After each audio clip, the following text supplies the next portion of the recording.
beginning of new life of forgiveness for Henry Scott and Maricho Adolfo. Ato masaksihan, hindi kami niyon na civil, legal ini, civil po ni, simbahan, parihan ni.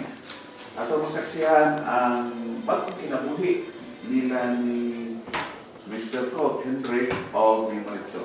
No? Kinabuhi kami niyo. Pusagay mo lahat ng mga sa Pilipinanan, ng mga Pilipino. Dahil kay Pilipino, the nature of marriage is that there is exclusivity of the couple. But in our Philippine culture, because of close family ties, extended family are the in-laws. Unlike in other countries, no? Foreign countries, once even single, the age of 18 or age of maturity, the child, the daughter, minimum kami independent from their parents. Okay.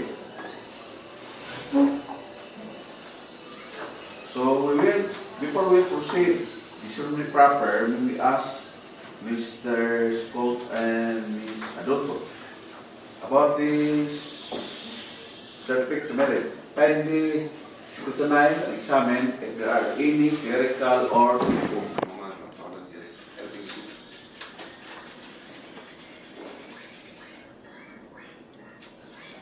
Can I all see him? Yeah. that is the nature of the marriage in the Philippines. We don't allow yet divorce. We will consider legal separation as a relative divorce, no? Separation of birth and bed by the spouses during their married life upon the decree of the court that will be legally separated. Or there is annulment. The effect of annulment, once it is annulled, for reason that at the start of their marriage, there was already defect in their scent or whatever age. So it is null and void. The parties can enter into another marriage, but in legal separation, you cannot. Board and bed, they will separate. So as of now, our Congress, no, especially the House of Representatives, has already passed a bill about the supposed divorce. I don't know if it will become law. Because ours very conservative about marriage. In fact, in the Asian countries, only the Philippines has no divorce law. We'll proceed. So marriage in the Philippines are permanent in nature and dissolvable. It demands the two of you, Mr. Scott and Ms. Adolfo, the generosity and maturity by which you make room for each other in your lives, as defined in the Family Code. Family Code, that is the particular law in the Philippines that governs marriage. Family Code. Marriage is a special contract of permanent union. So it is permanent union between man and woman. So it is only man and woman. Our law does not allow same-sex marriage. No? Only man and woman. Entered into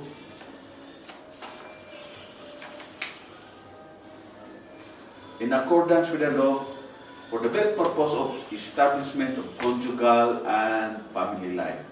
No? Anong katayo sa marriage? Establish a conjugal and family life. It is the foundation of the family, of course. It is foundation of the family. Because the society begins from a small society called family, an inviolable social institution whose future consequences and incidents are governed by law, not subject to stipulation, except that marriage settlements may fix the property relation during the marriage within the limits provided by the family court.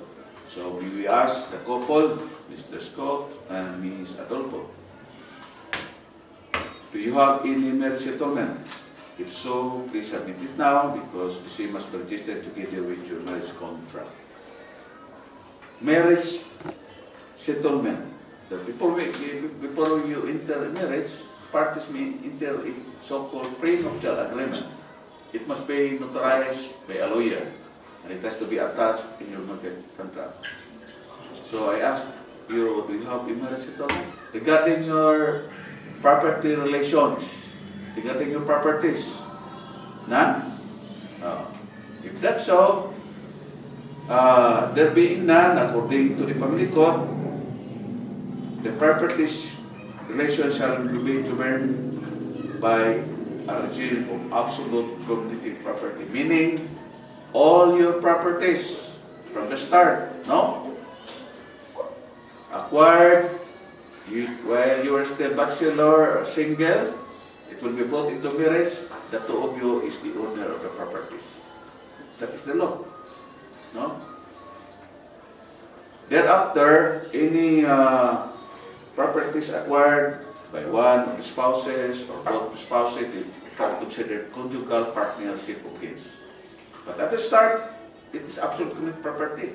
Even your properties when you're still single. In my 30 years as a judge and a subordinating officer, I only once met a couple who entered a marriage when I am single officer. That man is a foreigner, a US citizen, and the woman is a Filipino. And they executed a prenuptial agreement about their property relation. Their property relation, it should be, it states there that separate, absolutely separate. The husband can manage his own property, like also the wife manage their own property. But under the law, they have to support the family, the expenses of the family home, but they can manage. But in this case, since you have no marriage settlement, starts a regime of absolute community property, which means that henceforward, either of you shall have no more separate property. No? As all your present properties, subject to exceptions, to go together with all the incomes which both of you shall earn, shall belong to your conjugal partnership. So, manani, Maricho, di mong pagkadaga, first still single, you have property, that una na natos kami nyo, apil na si Ms. George, participate the ownership of your property. So, may makuha ang mong property sa inyong nanay o nagay, kuhaan, hindi mo kapukuha ang nanay tatay. Pero ibili na po na, nagkukuha. So, again, the one I have so nice, an American, one of the provisions there that the husband cannot inherit the properties of his wife. In like manner, the wife cannot also inherit the properties of her husband. But I found out that I think the husband is a rich man or a rich person. Why? Because one of the provisions in that marriage settlement is states there that in case they will separate, no, the husband will gladly support his family. At the time, it was when I solemnized marriage, dollar at the time, the rate of exchange rate of dollar is only 40 pesos per dollar. How much more? 58. By the time 58, 40, I have computed about almost, almost 100,000 a month. By 40. How much more? So I said, this man is a rich person. a U.S. citizen. So that is it.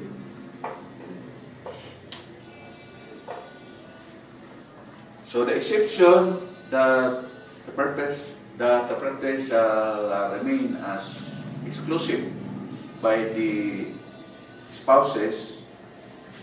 One is those marriage wherein the parties have executed marriage settlement. That is one. Second, there's only two exceptions. Those properties that were inherited by the man and woman, spouses from the respective parents or grandparents. Ora, kung may panunod, pabilin ka po ng imo maricho. Kung sa imong lolo, pwede ka po ito. Labot na siya. So we'll proceed.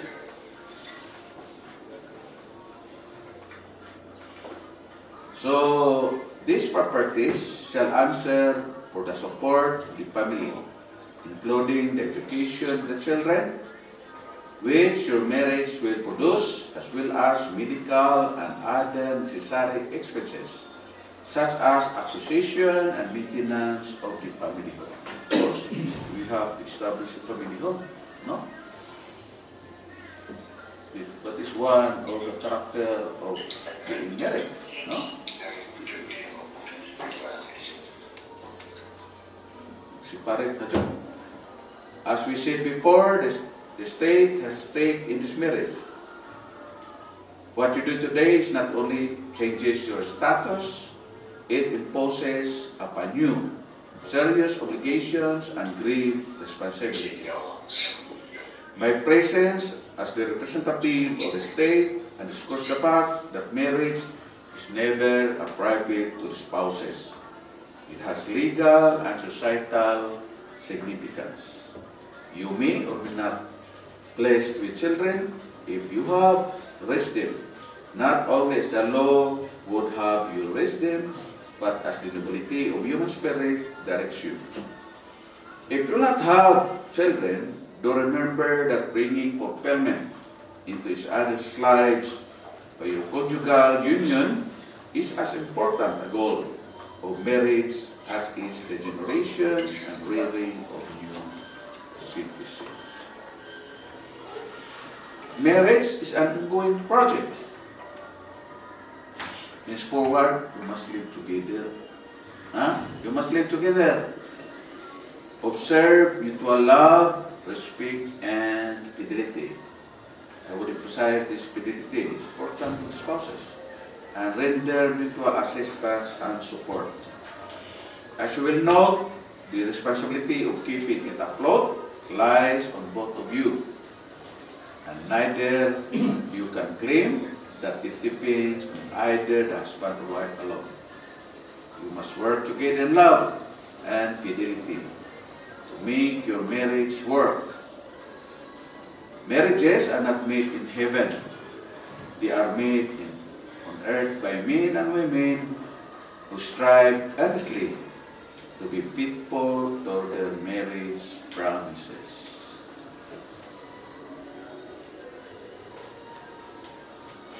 Finally, if you are believers, hearken to the dictates of your religion.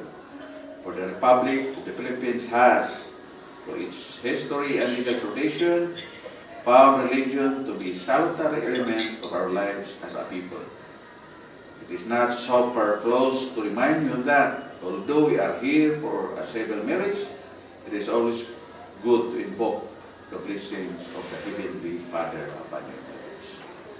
You must learn to practice to pray together, go to church together, and meet God as a third party in your marriage, because only in so doing can be sure that your marriage will stand on solid ground.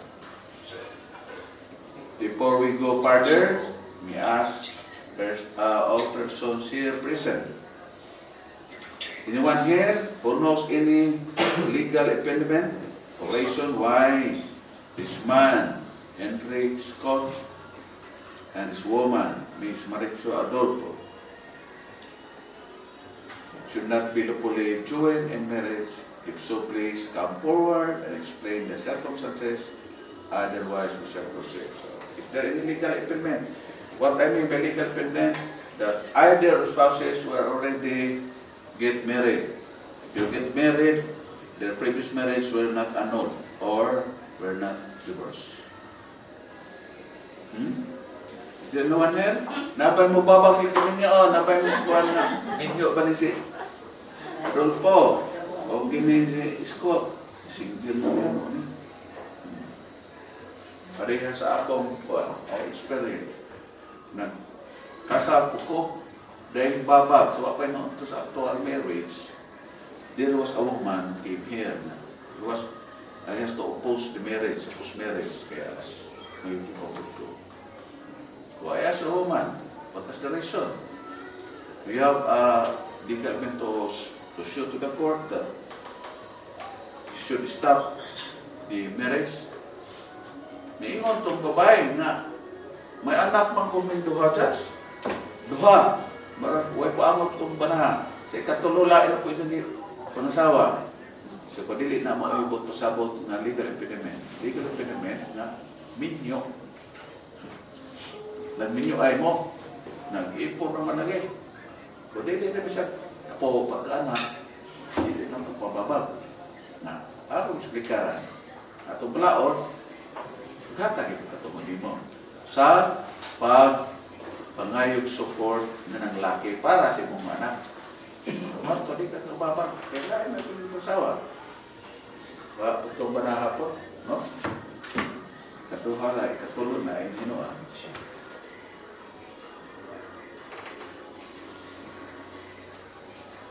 So, it seems that there are no persons or any person will oppose with the marriage of Mr. Scott and Ms. Adolfo. To all of you here present, you are here not only as witnesses, much less as spectators.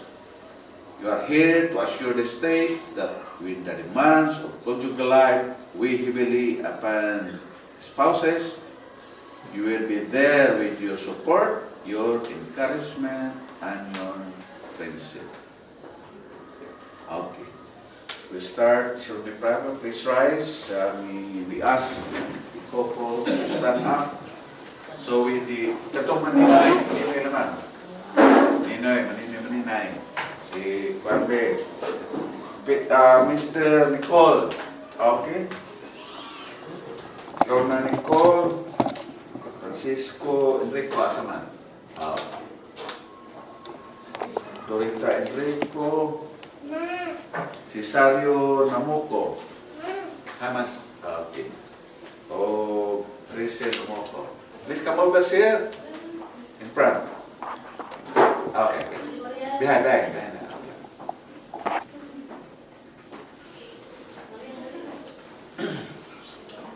Miss Maricho Adolfo, did you come here of your own free will to be bound in marriage to Mr. Hendrik Scott?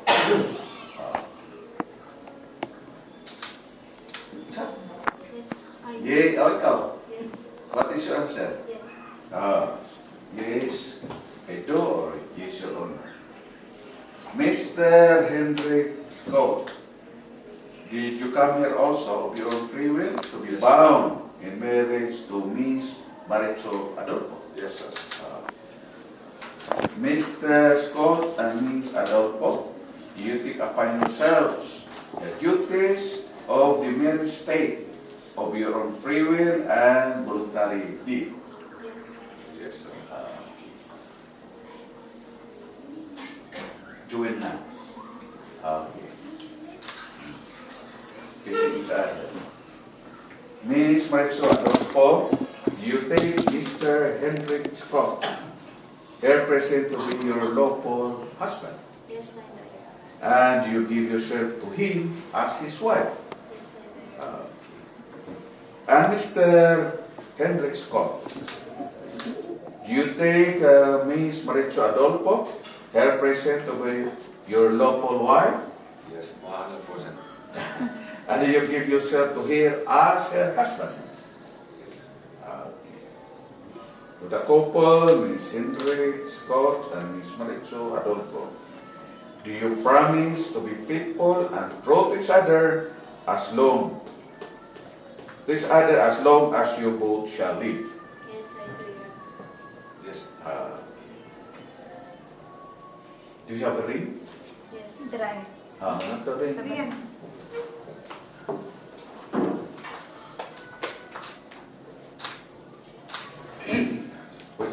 Which is the smaller one? Okay.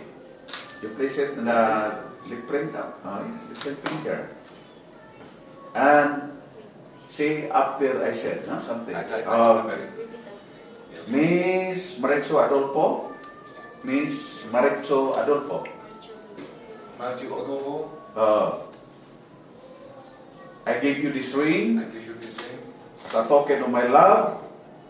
As a token. As a token. As a token of my love of love and devotion to you and propose to you now and forever. now and forever. Okay, can be inserted. Tanong po Maritzo. Mr. Henry Scott, Mr. Henry Scott, I give you this ring I give you this ring as a token of my love as a token of my love and my devotion to you and my devotion to you now and forever. now and forever. Okay. Join hands. To the blessing. By the authority of the Republic of the Philippines, as the presiding judge of the 6th Municipal Secretarial Court here in Nangan, Southern Leyte, I now pronounce you, Mr. Henry Scott and Miss Maritzo Adolfo, as man and wife. Now to the sponsors, no? Mr. Nicole, Miss Nicole, Enrico, Dora Enrico. May ask, no? This confirmation and attestation. Do you as sponsors or witnesses? Do you affirm and attest that the bride, Miss Maritzo Adolfo, and the groom, Mr. Hendrik Albert Sander Scott, have indeed freely exchanged marriage promises, and therefore now bound in the bond of marriage? What is your answer? Do you attest it is their own free will to enter into this marriage? Yes. Oh, come on. Hindi mo taon, kaya na doon eh. Huwag ba ng hurga? Lupa na yung or... Okay. So, in behalf of the Republic of the Philippines, I wish you both well. I wish you God's blessings, and I urge you who represent the community to accept them as a new couple in our community and to support them with our love and concern. It is the finale number. The groom will now kiss the bride. It should be long. Hold. Hold on, wait lang. About 1 minute. Okay.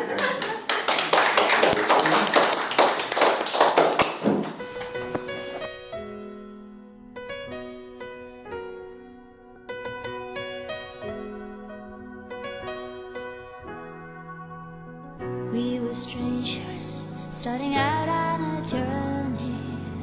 Never dreaming what we'd have to go through. Now here we are, and I'm suddenly standing at the beginning with you.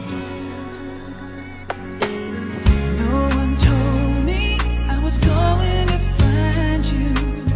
Unexpected, what you did to my heart. When I lost hope, you were there to remind me this is the start. Life is a road and I wanna keep going. Life is a river I wanna keep flowing. Life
mo ng kay tagal. Buhat nung ikaw ay natutong magmahal. Nasaktan at nabigo, lumuha at natuto na ang pag-ibig nga pala'y hindi isang laro.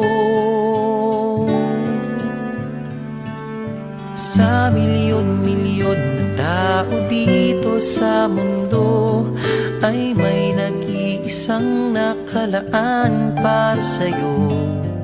Siya rin ang dahilan ba't mga dating sininta ay di ipinagkaloob sa'yo ng tadhana.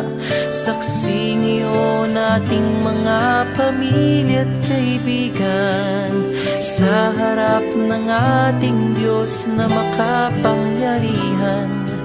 Dahan-dahan kang naglalakad patungo sa'kin sa saliw nitong tugtuging.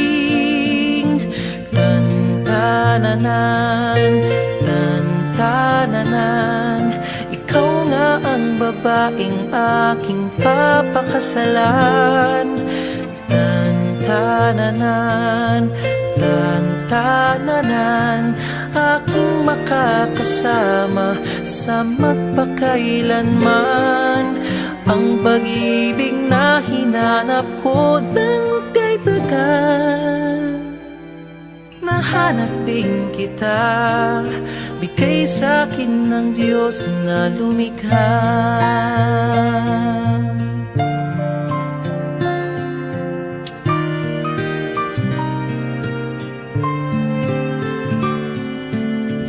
Ilalarawan ng kahit anong salita, wala ngang sino man ang papantay sa iyong ganda.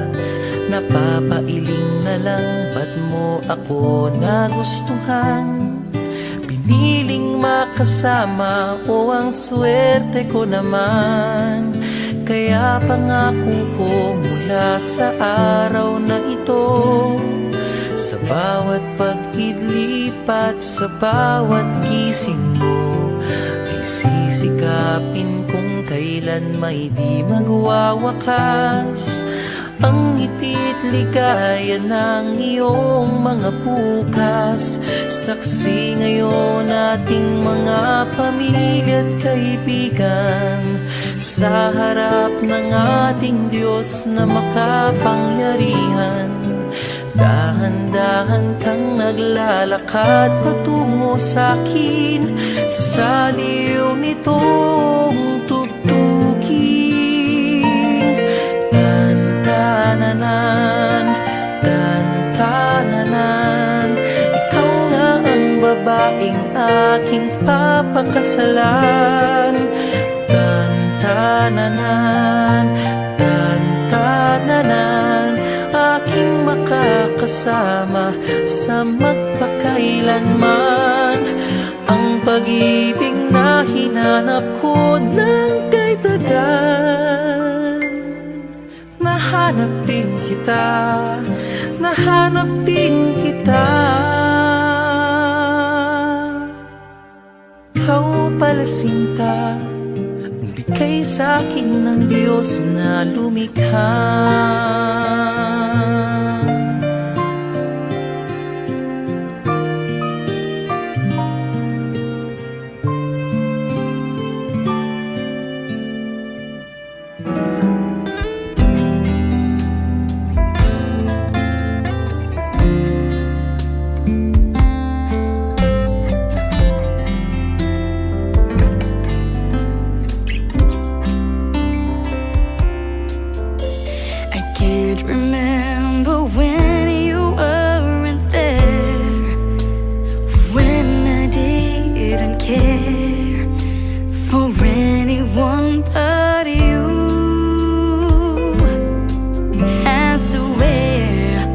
Been through everything there is. Can't imagine anything we've missed. Can't imagine anything the two of us can't do. Through the years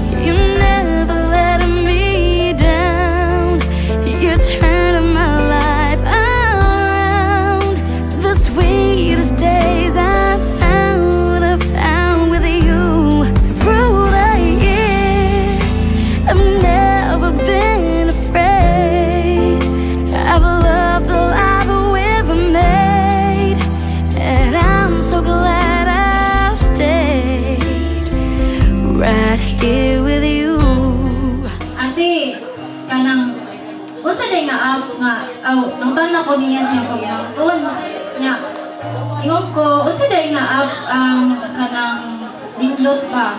So ang tanan ko siya pagmangkon ni Ninang Lorna. Ningo unsa day nga ang kanang nindot ba. So kaya siya truly Filipino daw.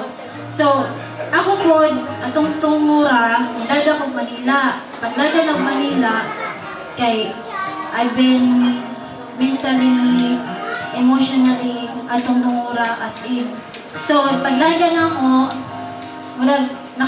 hunahuna ko itong app. So, nin-try ko. So, pag-download na ako, siyempre kay tapoy naman si Eko. Pero mag-chat-chat, bitaw ko sa usad, ako i-copy-paste. So, pag copy-paste na ako, huwag pa ko ka ng mga pilato kasi mana. Usa ko na ka ng balik na po online kay trabaho mong ko aso o ka ng kumpanya, electronic company. So, pag trabaho na ko, pag uli ng sabay, da na yung message. Wala pa medto, hindi pa to siya. Tapos ko yung kaila, da karon 2 months, iundang ko. Pagbalik na po, balik na po gusto rin Filipino nga app. So, pag muna tong pagbalik na ko, nag-scroll na po ko, nag-message na po ko mga nag-message, nag-copy-paste ko, sakto, na atulan na ko gidang message, pero ejang profile pic adto, wadya mo. Kaya gikapoy naman po ko, ganang na ay entertain bitaw, chat-chat, nag-copy-paste na po na utanan. Nagkataon na ning reply siya. Yeah. Si Japo yung una nga pag-reply, ingon ko, ingon ko sa kagalingan ko, Lord. Tagaan na ganit ko limong gani o partner. Kanang buutan ba nga, kanang inigugma dyan pong tarong.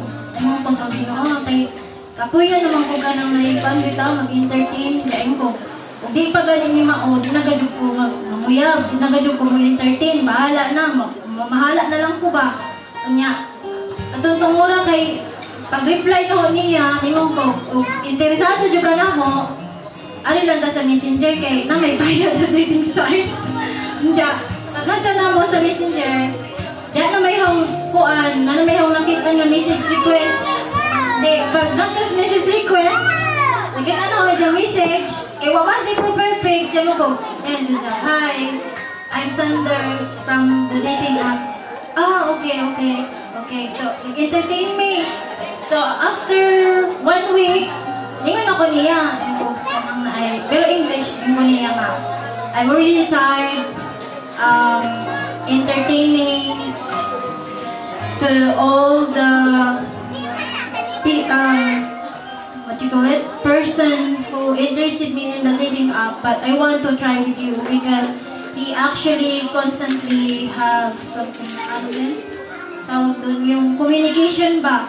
Kanunay siya mag-communicate na ako, makita dyan na nga seryoso siya. So ako sa giingnan. Ewan ko, og seryoso dyan ka na ako, atong i-delete ang dating site. Ning man siya dyan, ning seryoso man siya dyan, di ewan ko, sige, atong nga tayo nga pag-ingon na ako nga, og seryoso dyan ka, i-delete ang app ni mo, i-delete mong account, parehas magdahag kung i-delete. So, i-delete mo po niya, ipakita ka dyan ko niya, so tinuod dyan nga, nahigog ba dyan siya, nga, napod siya atong time mga murag, dili po siya ganan bitaw o kanang duwa-duwa lang, seryoso ka dyan po niya. So, moto, di pag-delete na mo, dito na nag-start ang relationship, continue na ang among communication. So, tungod adto, naglipay dyan kong doros Ginoo kay imong kong Lord, ang among gipangayo gadyo nimo gadyo gihatag. Ingon ko, wadyo ko nimo tagaig ka ng mapangasawa bitaw na tagaan ko og sakit, tagaan ko daghang problema kay siya gayud. Oh God, bless kadyo ko kaadyo kay wadyo ko tagaig bisag gamay nga problema niya, bisag gamay lang gyud, wala gyud. Tanan nga mga gusto na akong i-judge yung buhaton. Dili na siya may I don't have like this and that and that. Wala, gyud. Imo ko siya. Okay, later, I will try. I will tell you later. Huwag na pa mga problema. May ingon na siya nga.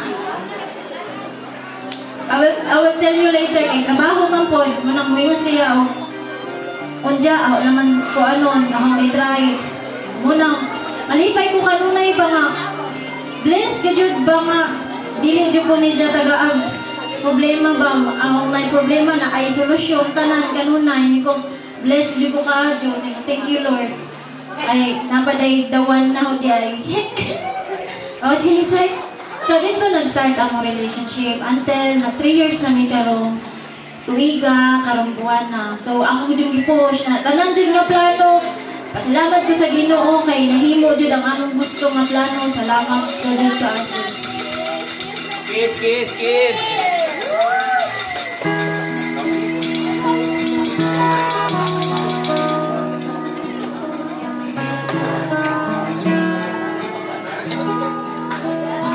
Hello everybody. Nice to meet everybody. The family of Manitou. Members this year.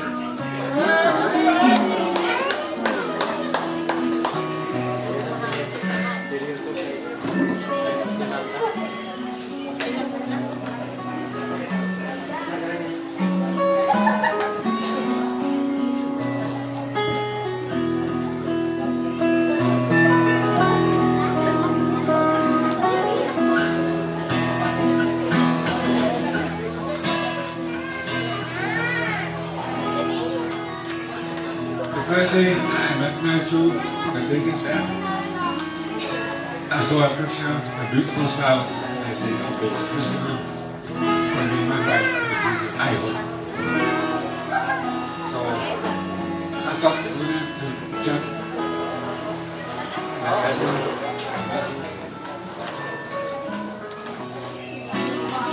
And still I am happy. Getting up.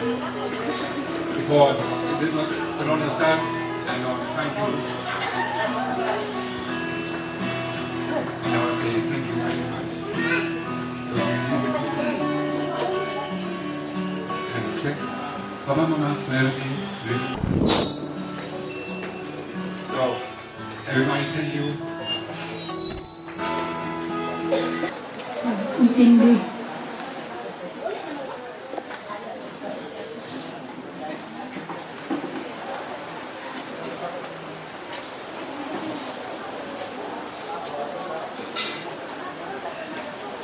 Na-overwhelmed ka adyo si Nanay Teresita.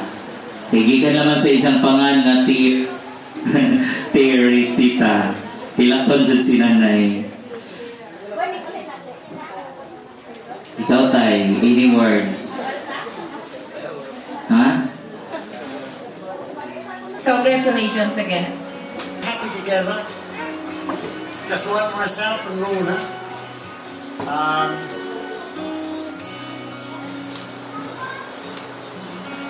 I think in marriage there will come times when there's difficulties and you just have to work through them. The best thing is always to talk.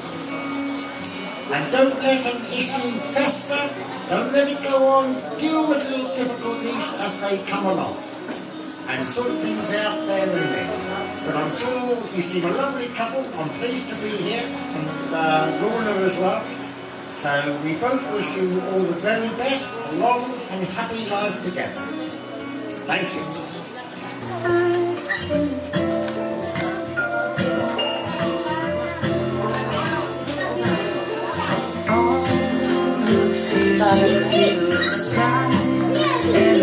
And this time, the newlyweds will share the cake to each other because sharing of this food symbolizes the couple willingness to fulfill each other's needs, creating a bond so simple and yet so strong.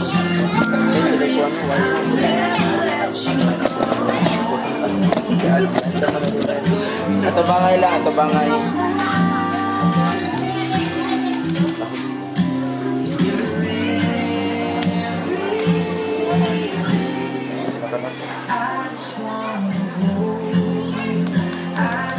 Okay, so as a tradition naman dyan nato mga Pilipino, kini naman mga hiniwa nga cake no kay unay-unay pangkuli pa. Pero this time, we will allow, no? Atong ipanghatag ang mga tamis ng mga cake dira sa tubangan para sa tanan ato. Ayaw na sa iuli, ipakaon na siya sa tanan nga mga bisita. Ayan. So, it's combined like the two glasses wine into a single life. Drinking and the wine signifies a commitment to make love as one family. Oh, sa ilabi, wine dyan siya. Oh, magsakit ang tahong dughan.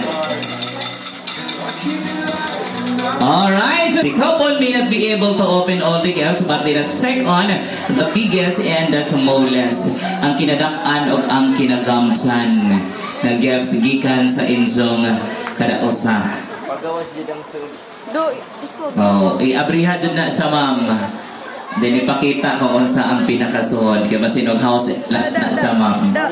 Or napakainuan ang kuan. Napakainuan diha ang isla sa Limasawa.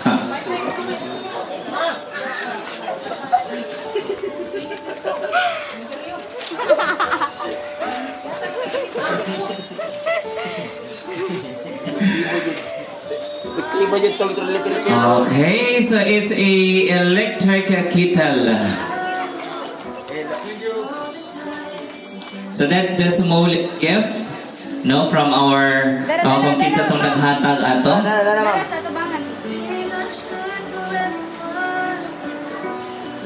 Ito mo, bili ko ba lang? Ako po, matanda po ko ng taon. Truly Filipino na day.